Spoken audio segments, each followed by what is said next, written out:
All right, Travis, we're here on the 16th hole, famous runway tee box. I think an airplane actually landed on this tee box a few years back, so aptly named runway tee boxes, but a long hole, well over 600 yards from the back tees.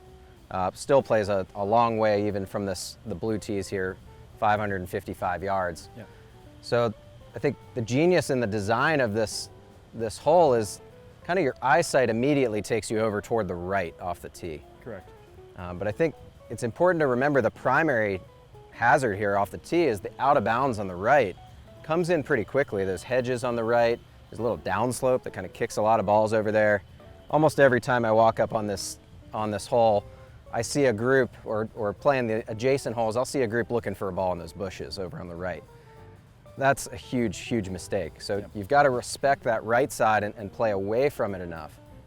Issue there, you got heavy bunkering up the left, and then of course there's the water that creeps in that's a little challenging to see from the tee, so it's a little bit blind. But really you need to be challenging that left-hand side. Correct. Hitting on the counterintuitive nature of some of the decision making here at Pine Tree, which I think makes it challenging, is depending how far you hit your driver here, if you're not able to carry it over that water, you're going to have to now aim away from the water some amount. You're going to be aiming too close to the out of bounds. You might want to actually hit less club.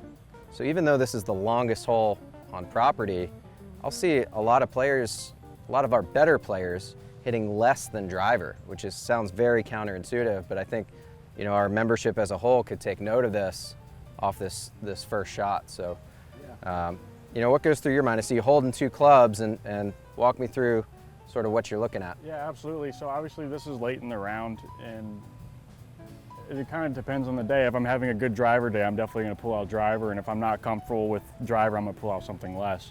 So a lot of it is just picking your favorite club from the day, depending on how you're playing. If I were to hit driver, I'm definitely aiming up the left side, maybe left half of the green.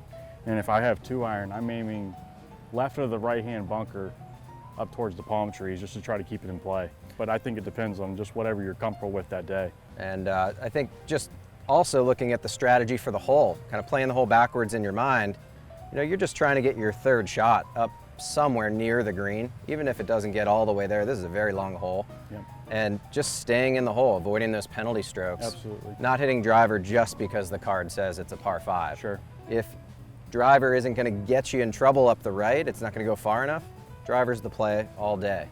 But certainly consider hitting less and kind of plodding your way up the hole. It's a long hole. Stay in it. Absolutely.